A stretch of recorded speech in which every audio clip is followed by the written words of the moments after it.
Hey, everybody. Welcome to Locked on Lakers on YouTube. Brian Kamenetsky and Andy Kamenetsky. Game 2, Tuesday night. Andy, the Lakers, they don't have to win, but it certainly would be highly recommended, I think.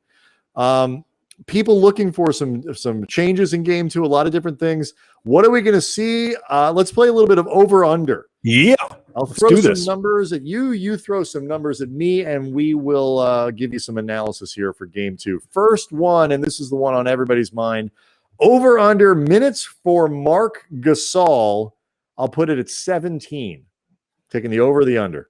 I'm going to take the under, but not by much.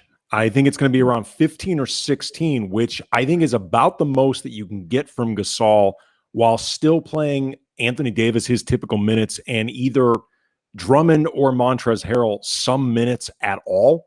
And to try to get those guys some degree of continuity. But I think he's going to be just under that.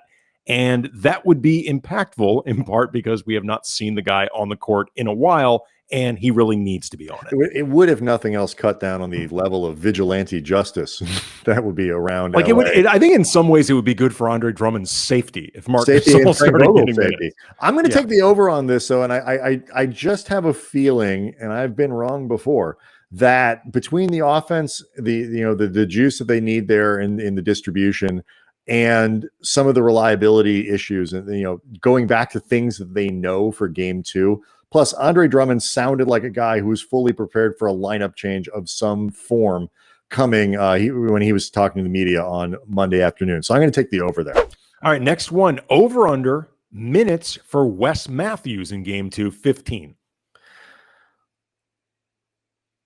He played about just under 12 in Game 1. I'm going to say over. I think he sucks up some of those minutes that THT got. I think he's going to go over in this one as well. This feels very much like a we ain't bleeping around game. And Wes Matthews is a very, as our friend Pete Zayas would say, responsible adult. Yes, he is. And it's important to have a guy like that when you're down 0-1. This is a game for responsible adults. There's no question about that. Another thing that was on everybody's mind, a rebound game for Anthony Davis. He was 5 of 18 in Game 1, I believe. 5 of 16. Let's not make it worse than it was. Right. It's bad enough as it is. Over under for points for Anthony Davis, Andy. I'll set it at 25. I'm taking the over on this one. Anthony Davis tends to respond pretty well when he has crappy games, and Game 1 certainly would say as much, or would qualify as such. And he put the onus on himself where he said, this one is on me. I got to do better. I think he's going to be very determined to have a much, much better game than Game 1. Yeah, I agree with you. I think he was taking a lot of responsibility for Game 1, tends not to have consecutive bad games.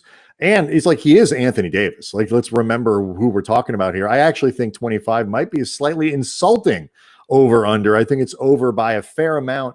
And when you combine that with I think Gasol is going to play over 17 minutes, people are going to put those two things together, whether it's causation or correlation. And we're going to have another thing to talk about for Wednesday's show. Okay, over-under, Lakers 3-point percentage, 34%.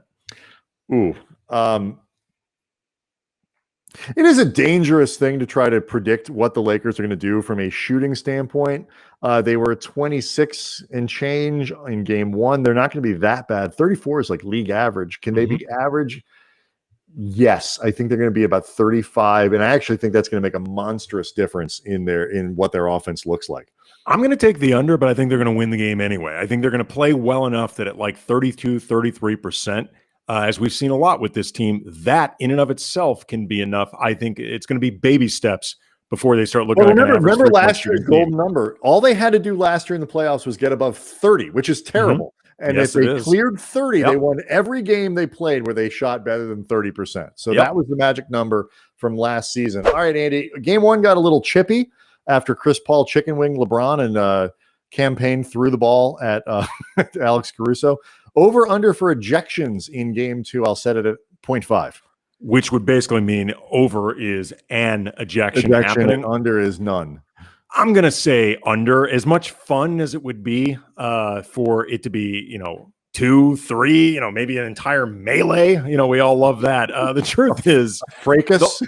the Lakers cannot afford to lose important players and go down 0-2, and the Suns cannot afford to lose important players because as much as they are up in this series, they collectively have no experience. They have not been here before and don't have a lot of that to draw upon. They got lucky losing campaign while having Chris Paul operating with one shoulder and winning this game. I don't think they're going to push their luck. Yeah, I agree with you. I think it's going to be under unless the Lakers are way down in the fourth quarter, in which case it could be 2 or 3. Ooh, Andrew Bynum style shades of Dallas in 2011. WWE Similar to hockey, when you drop the gloves in a series that it's going the wrong way to maybe try to shake things up. All right, last one. Laker win in game 2. 0.5, which is basically a too clever by half way of saying you're gonna win. Do you think they're gonna win the game or not? Yes, I am going to take the over on this. I think they will get a whole victory. I don't know if that's me just giving them too much faith. We talked about it on Tuesday's show. There actually are a lot of things that if the Lakers do it exactly the same way in game 2 as they do in game 1, you would expect different results. 3-point shooting, the performances of Anthony Davis and LeBron James, stuff like that. I do think they come back and win this game because they know, I don't care if they're the defending champions, they go down in this series 2-0. It is a long haul back that I'm not sure they can do.